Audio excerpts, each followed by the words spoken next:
हाँ तो बच्चों,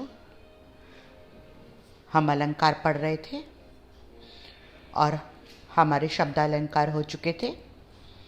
शब्दालंकार कौन कौन से थे? हमने बताया था कि शब्दालंकार 4 प्रकार के होते हैं। पहला अनुप्रास अलंकार, दूसरा यमक अलंकार और तीसरा श्लेष अलंकार और चौथा था हमारा वक्रोक्ति अलंकार। इसके बाद आते हैं अर्थालंकार।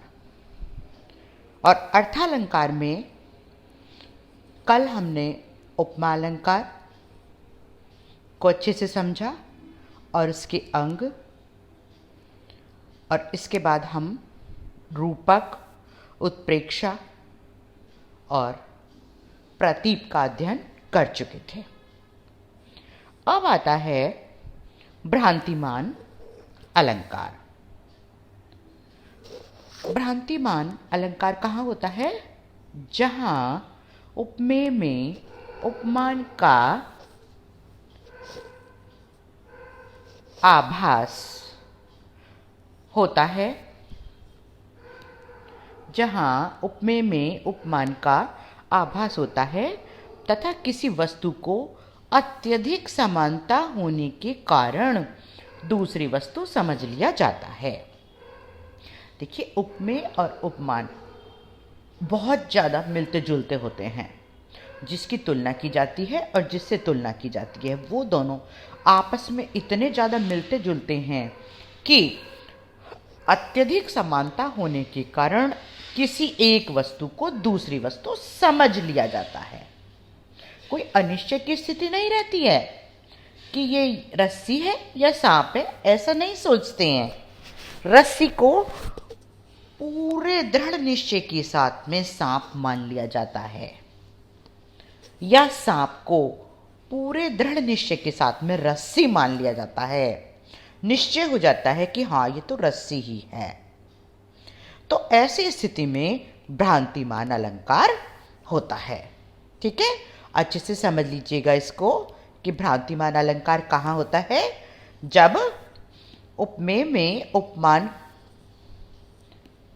उपमान का आभास होता है और किसी वस्तु की अत्यधिक समानता के कारण दूसरी वस्तु समझ लिया जाता है, तो वहां पर भ्रांतिमान अलंकार होता है। ठीक है, परिभाषा तो अच्छे से समझ में आ गई। अब आता है उदाहरण। किंशुक कुसुम जानकर झपटा, भौरा शुक की लाल चोंच पर, तोते ने भी चोंच चलाई, जामुन का फल उसे समझकर। किंशुक का एक कुसुम फूल होता है, जिससे हम होली में रात को भिगो के रखते हैं, सुबह को उससे हम होली खेलते हैं। इसे टेसू के फूल भी कहते हैं। तो किंशुक का फूल समझकर झपटा, कौन? भौरा। कहाँ? शुक की लाल चोंच पर, तोते की लाल रंग की चोंच पर। क्योंकि किंशुक का फूल भी लाल होता है, तोते की चोंच भी लाल होती है। तो भौरे ने तोते की चोंच को समझा कि ये किंशुक का फूल है और वो उस पर झपट पड़ा। तोते ने भी चोंच चलाई, जामुन का फल उसे समझकर। तोते ने सोचा कि ये भौरा नहीं है, ये तो जामुन है, और उसने तुरंत अपनी चोंच को आगे बढ़कर उसे अपनी चोंच के अंदर ले लिया।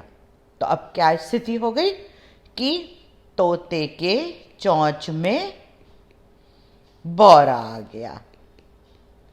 तोते के चोंच में भौरा आ गया। दृढ़ निश्चय हो गया था। ये अनिश्चय की स्थिति नहीं थी कि ये फूल है या तोते की चोंच है। और इसी प्रकार तोते को कोई अनिश्चय की स्थिति नहीं थी कि ये जामुन का फल है या भौरा है। पक्का निश्चय हो गया था। गलत चीज का निश्चय हो जाता है तो वहां पर भ्रांतिमान अलंकार होता है। देखिए, इसको कैसे स्पष्ट करेंगे? उपर्युक्त उदाहरण में भौरे को तोते की लाल चोंच में किंशुक के फूल का आभास होता है तथा तोते को भौरे में जामुन के फल का आभास होता है, अतः यहाँ भ्रांतिमान है। हो गया क्लियर? अब आते हैं हम व्यतिरेक पर। व्यतिरेक, जहां उपमेय को उपमान से बढ़कर बताया जाए, अर्थात उपमेय का उपमान से उत्कर्ष दिखाया जाता है, वहां व्यतिरेक अलंकार है। देखिए, उपमा अलंकार में क्या था? जो उपमा अलंकार था उसमें तो हमने किसी एक व्यक्ति या वस्तु की तुलना किसी प्रसिद्ध व्यक्ति या वस्तु से की थी, तो वहां था उपमा अलंकार। अब हमें लगा कि नहीं, जो हमारा उपमेय है वो तो उपमान से भी ज़्यादा श्रेष्ठ है, तो हम आ गए प्रतीप पर। प्रतीप में हमने क्या किया? उपमेय को उपमान बना दिया और उपमान को उपमेय बना दिया। उपमेय को उपमान से श्रेष्ठ दिखाने के लिए हमने ये काम किया। तो जैसे हमने बोला था, इसमें क्या था कि चंद्रमा सीता के मुख के समान सुंदर है, अर्थात सीता का मुख थोड़ा सा चंद्रमा से ज्यादा सुंदर है। ये था हमारा प्रतीप। ठीक है, कमल नेत्र सम देख, कमल नेत्रों के समान दिखाई देता है। उपमेय और उपमान को आपस में हमने चेंज कर दिया, तो ये हो गया प्रतीप अलंकार। अब आता है व्यतिरेक। व्यतिरेक में क्या होता है? उपमेय को उपमान से बढ़कर बताया जाता है। जिसकी हम जिससे तुलना कर रहे हैं उसको उससे भी श्रेष्ठ बताते हैं कि वो उससे श्रेष्ठ है, उत्तम है। कैसे? उदाहरण से देखिएगा, साधु ऊंचे शैल सम। जो साधु हैं वो शैल माने पर्वत के समान ऊंचे हैं। साधु पर्वत के समान ऊंचे हैं। कौन सा अलंकार हुआ? सिर्फ तुलना की गई है साधु की पर्वत से, है ना। सीता का मुख चंद्रमा के समान सुंदर है, साधु पर्वत के समान ऊंचे हैं। तो इस लाइन में मात्र उपमा अलंकार है। इस लाइन में है उपमा अलंकार, कोई प्रतीप नहीं, कोई व्यतिरेक नहीं। साधु पर्वत के समान ऊंचे हैं, तो ये हो गया उपमा अलंकार। किंतु लेकिन प्रकृति सुकुमार, प्रकृति माने होता है स्वभाव। लेकिन जब हम स्वभाव का अध्ययन करते हैं तो साधुओं का स्वभाव कैसा है? सुकुमार। सुकुमार माने कोमल। तो साधु हैं, साधु का स्वभाव कोमल है। अब अपने आप निकालेंगे हम अर्थ। लेकिन पर्वत का स्वभाव कैसा है? कठोर। तो जब हमने स्वभाव की आपस में तुलना की तो हमें पता चला कि साधु की प्रकृति, साधु का स्वभाव कोमल है, पर्वत का स्वभाव कठोर है। तो कौन श्रेष्ठ हुआ? हमारे फिर साधु ही श्रेष्ठ हुए पर्वत से। तो साधु की तुलना पर्वत से की, साधु उपमेय, पर्वत उपमान। लेकिन जब हमने स्वभाव की तुलना करनी प्रारंभ की तब पता चला कि हमारा उपमेय तो उपमान से श्रेष्ठ है, क्योंकि वह उसका स्वभाव कोमल है और पर्वत का स्वभाव कठोर है। तो इस प्रकार हो गया यहाँ पर व्यतिरेक अलंकार, क्योंकि उपमेय को उपमान से श्रेष्ठ बताया गया है। कोमल स्वभाव अच्छा होता है, कठोर स्वभाव अच्छा नहीं होता है। देखिए कैसे स्पष्ट करेंगे। अर्थात साधु उपमेय पर्वत उपमान के समान ऊंचे हैं, पहली लाइन। किंतु पर्वत कठोर होते हैं और साधु की प्रकृति कोमल है, दूसरी लाइन। तो उपमेय का उपमान से उत्कर्ष होने के कारण यहाँ व्यतिरेक अलंकार है। उपमेय को उपमान से श्रेष्ठ बताया गया है, इसलिए यहाँ पर व्यतिरेक अलंकार है। हो गया क्लियर? अब आता है अगला, ये आता है संदेह अलंकार।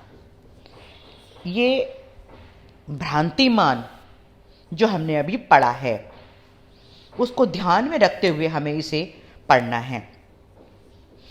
जब अधिक समानता के कारण उपमेय में उपमान का तथा उपमान में उपमेय का कल्पित संदेह हो जाता है, उसमें भी बहुत अधिक समानता के कारण उपमेय को उपमान और उपमान को उपमेय उसमें समझ लिया जाता है, लेकिन इसमें क्या है?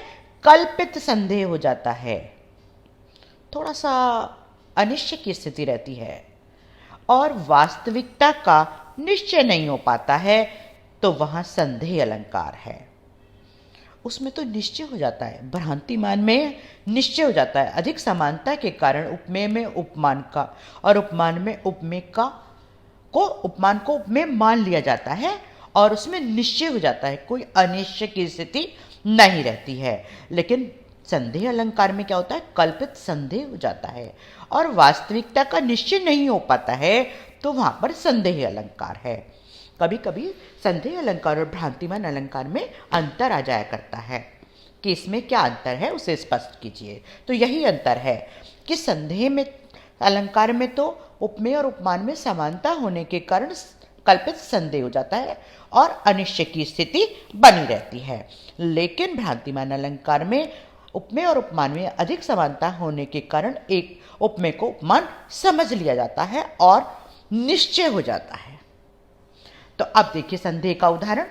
संदेह में क्या है, नारी बिच सारी है कि सारी बिच नारी है, सारी ही कि नारी है कि नारी ही कि सारी है। देखिए इसका कैसे स्पष्ट किया गया है। उपर्युक्त उदाहरण में द्रौपदी के चीरहरण के समय उसकी साड़ी इतनी लंबी हो गई कि लोगों को लगा कि साड़ी के बीच में नारी है या नारी के बीच में साड़ी है। अतः यह संदेह अलंकार है। यह निश्चय नहीं हो पाया कि साड़ी के बीच में नारी है या नारी के बीच में साड़ी है। तो जब नारी के बीच साड़ी है या साड़ी बीच नारी है, साड़ी ही की नारी है, ये नारी साड़ी की ही बनी हुई है या नारी ही की साड़ी है या नारी की ही यह साड़ी है। तो इस प्रकार से अनिश्चय की स्थिति बनी हुई है, इसलिए यहां पर संदेह अलंकार है। इसको हम कैसे एक और उदाहरण से समझ सकते हैं। यह पंडित है कि मूर्ख। तो यह व्यक्ति जो है यह विद्वान है या मूर्ख है, तो समझ अनिश्चय है, निश्चय नहीं हो पाया है कि यह पंडित है अथवा मूर्ख है। तो अनिश्चय की स्थिति जहां भी बनी रहती है तो वहां पर हमारा संदेह अलंकार ही होता है। अब आता है अन्योक्ति अलंकार। इसका दूसरा नाम अप्रस्तुत प्रशंसा भी है। जब बात किसी व्यक्ति से कहनी हो किंतु उसे किसी दूसरे पर ढालकर कहा जाए, अथवा जहां अप्रस्तुत वर्णन में प्रस्तुत वर्णन की कल्पना की जाए, तो वहां अप्रस्तुत प्रशंसा या अन्योक्ति अलंकार होता है। बात तो किसी से कहनी है, उससे डायरेक्ट कहने की हमारी कोई हिम्मत नहीं है, तो हम किसी दूसरे पर डालकर बात कहते हैं, तो वहां पर अप्रस्तुत प्रशंसा या अन्योक्ति अलंकार होता है ना। तो सीधे सीधे ना कहकर किसी और के माध्यम से हम बात कहते हैं तो उसकी भी समझ में आ जाती है कि मेरे लिए ही कहा जा रहा है। देखिए इसको हम एक उदाहरण के द्वारा समझेंगे। नहीं पराग नहीं मधुर मधु, नहीं विकास इही काल, अली कली ही सो बिंदयो, आगे कौन हवाल।